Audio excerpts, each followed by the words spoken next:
할렐루야. 오늘은 2021년도 새해 첫 주일 예배로 하나님께 영광을 돌리는 복된 날입니다. 비록 온라인상으로 예배를 드리지만 이 예배를 하나님께서 기뻐 받으시는 줄로 믿습니다. 하나님께서는 2021년도를 시작하면서 우리 성미교회에 하나의 메인 주제의 말씀을 주셨는데 그것은 선택이라는 주제입니다. 인생은 선택의 연속이기에 선택을 잘하는 인생은 복된 인생이고 선택을 잘하는 인생은 열매를 맺습니다. 그래서 하나님께서는 우리에게 선택이라는 주제로 한 해를 시작하기를 원하시는 것 같습니다. 그러나 우리는 코로나 바이러스 사태로 작년 12월부터 비대면 예배를 이어오고 있기에 작년에 마무리하지 못하고 숙제로 남겨둔 주제의 말씀이 있습니다. 우리 성민교회 유튜브 채널을 보시면요.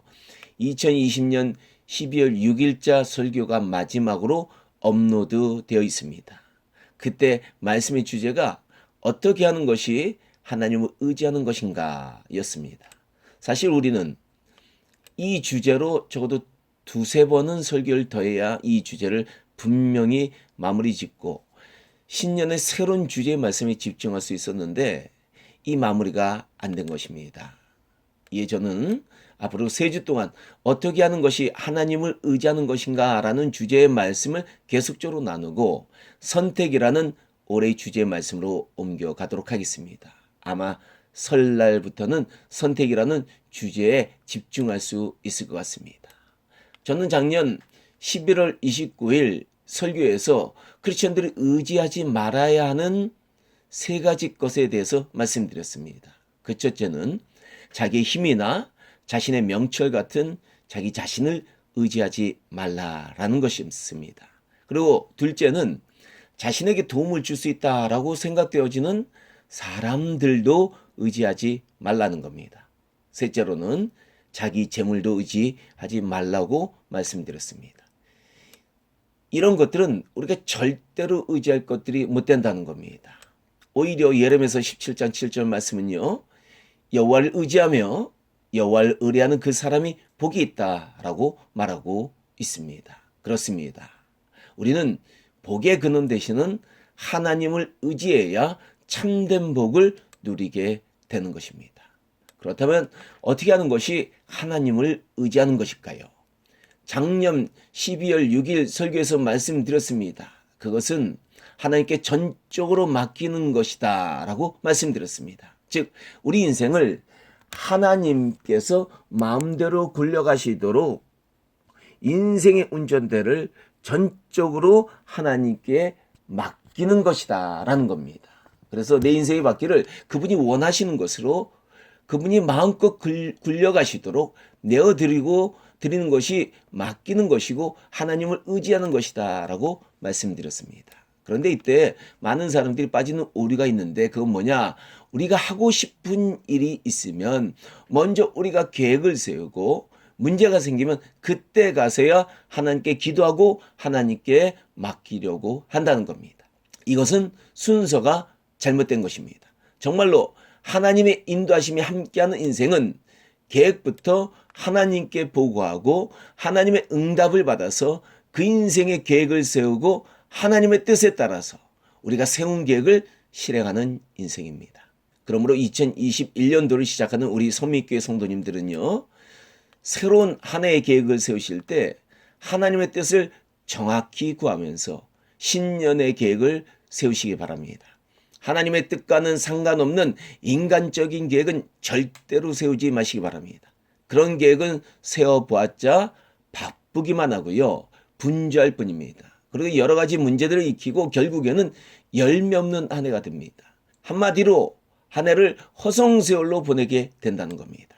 그렇다면 여기에서 우리가 또 명심할 것이 한 가지가 있는데요. 그것은 하나님께서 원하시는 뜻을 구별하고 그분의 계획하심에 대한 응답을 받기 위해서는 영적으로 아주 민감해져야 된다는 겁니다. 영적으로 우리가 잠들어 있으면 절대로 우리는 하나님의 정확한 뜻과 계획을 응답받지 못합니다. 우리는 우리의 영적 상태를 민감하게 만들도록 훈련시켜야 합니다. 우리의 영적 상태는 어떻게 훈련할 수 있을까요? 그것은 아주 쉽습니다. 삶을 분주하게 쓸데없는 것들에 시간을 낭비하지 말고 하나님의 말씀을 깊이 묵상하고 기도하는 데 더 시간을 투자하라라는 겁니다. 운동선수들 보면 자신의 고난이도의 기술을 연마하기 위해서는 수많은 시간을 투자합니다. 그들은 시간을 투자하면 할수록 기술이 고도로 발달합니다. 우리의 영성도 마찬가지입니다. 하나님의 말씀과 기도에 투자하면 할수록 우리의 영혼은 하나님께 민감해지고 영적 응답과 영적 비밀에 뛰어나게 반응하게 된다는 겁니다. 마치 운동선수들이 자신의 고도의 기술을 획득하기 위해서 수없는 반복과 훈련과 시간을 투자하면 무의식적으로 자신의 기술이 몸에서 우러나오는 것처럼 우리도 하나님의 말씀과 기도에 많은 시간을 투자하면 할수록 우리의 영혼은 영적인 고도의 기술을 얻게 된다는 겁니다. 하나님의 뜻과 계획을 분명하게 분별하는 능력을 얻게 된다는 겁니다. 그래서 시편 1편은 말합니다. 복 있는 사람은 오직 여호와의 율법을 즐거워하여 그 율법을 주야로 묵상하는도다. 그는 시냇가에 심은 나무가 철을 따라 열매를 맺으며 그 잎사귀가 마르지 아니함 같으니 그가 하는 모든 일이 다 형통하리로다. 아멘. 맞습니다. 복 있는 사람은 하나님의 말씀을 즐거워하고 그 말씀을 주야로 묵상하는 사람입니다. 그리고 그런 사람은 영적으로 민감해지기 때문에 하나님의 뜻과 계획을 잘 분별해서 시냇가에 심은 나무처럼 그가 하는 모든 일이 형통하게 된다라는 겁니다. 부디 우리 성민교회 성도님들은요, 2021년도는 새해부터 하나님의 말씀을 깊이 묵상하고 기도하면서 시작하시기 바랍니다. 그래서 영적으로 민감한 한 해를 시작하시기 바랍니다. 하나님께서 원하시는 뜻을 잘 분별하고 하나님께서 원하시는 계획을 올해는 잘 세워서 올해 말에 가서는 아름다운 열매들을 주렁주렁 맺으시기를 주님의 이름으로 축원합니다. 그런데 이때 하나님께 맡겨야 하는 것들이 있다는 것을 성경은 말하고 있습니다. 그것이 무엇일까요? 바로 인생의 짐입니다. 시편 55편 22절은 말합니다. 내 짐을 여호와께 맡기라. 그가 너를 붙드시고 의인의 요동함을 영원히 허락하지 아니하시로다. 아멘. 맞습니다. 하나님께서는 우리의 짐을 하나님께 맡기기를 원하십니다. 하나님께 우리의 짐을 맡기면 우리의 삶이 흔들리지 않는다라는 겁니다. 우리 예수님께서도요, 마태복음 11장 28절에서 이렇게 말씀하셨습니다. 수고하고 무거운 짐진 자들아 다 내게로 오라. 내가 너희를 쉬게 하리라. 우리 주님 앞에 나와서 주님의 십자가 앞에 우리의 짐을, 우리 인생의 짐을 내려놓으라라는 그런 말씀입니다. 그렇습니다.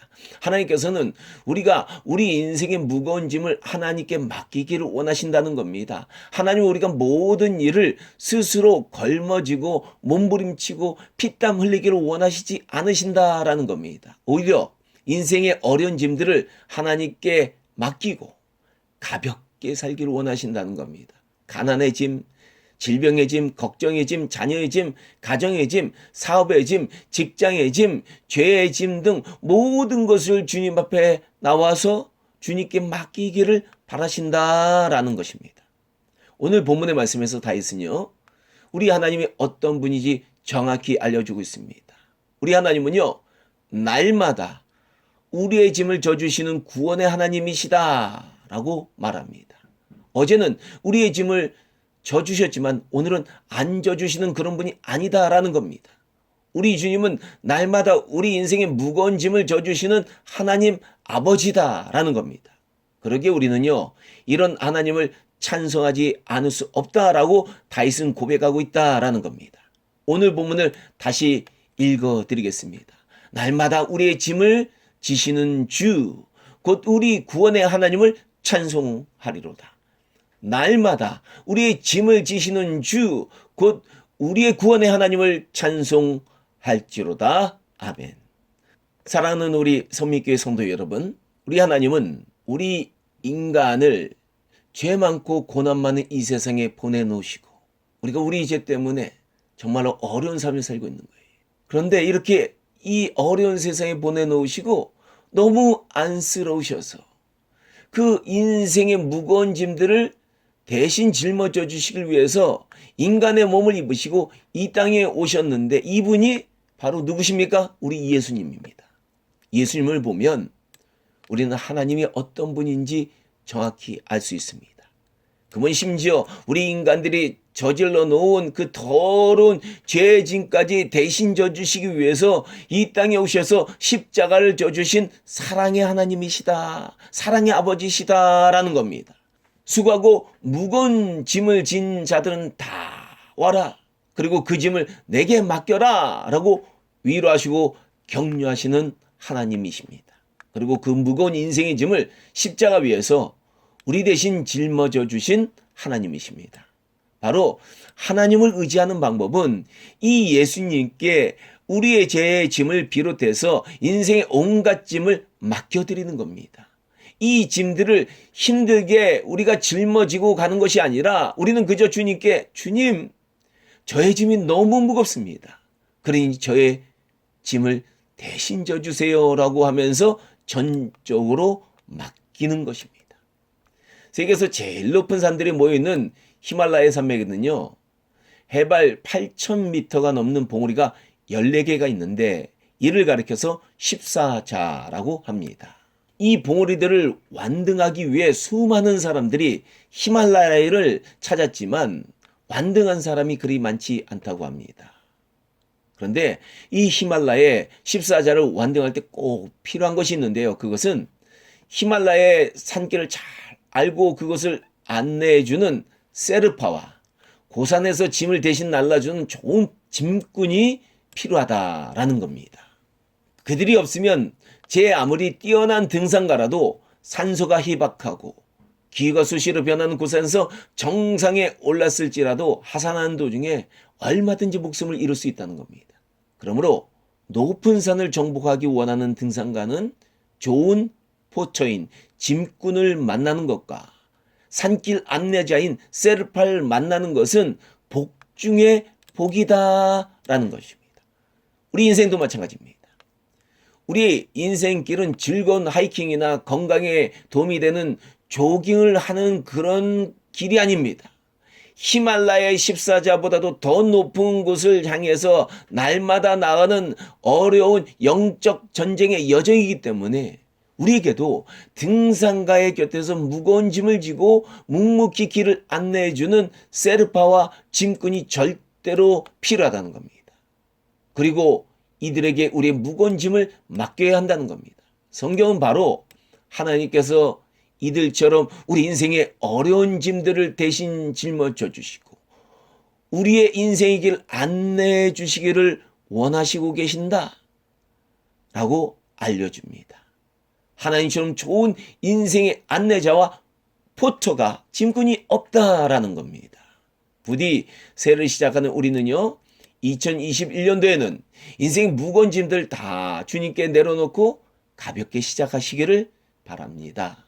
주님, 제가 인생의 짐 때문에 너무 힘드니까요, 제 대신 이 짐을 져주세요 라고 담대히 부탁하시고 2021년도 한 해를 시작하시기 바랍니다.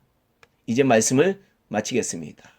다음 주에 우리는 이 인생의 짐을 주님께 맡기기 위해서 가장 먼저 무엇부터 맡겨야 하는지, 그리고 이것을 맡긴 사람들은 무엇을 하는지에 대해서 말씀을 나누겠습니다. 혹시 시간이 나시는 성도님들은요, 오늘 말씀과 연속성산에 있는 작년 11월 29일과 12월 6일의 말씀을 유튜브에서 한 번 더 들어보시고 다음 주의 말씀을 경청하시면 더욱 도움이 될 것 같습니다. 기도하겠습니다.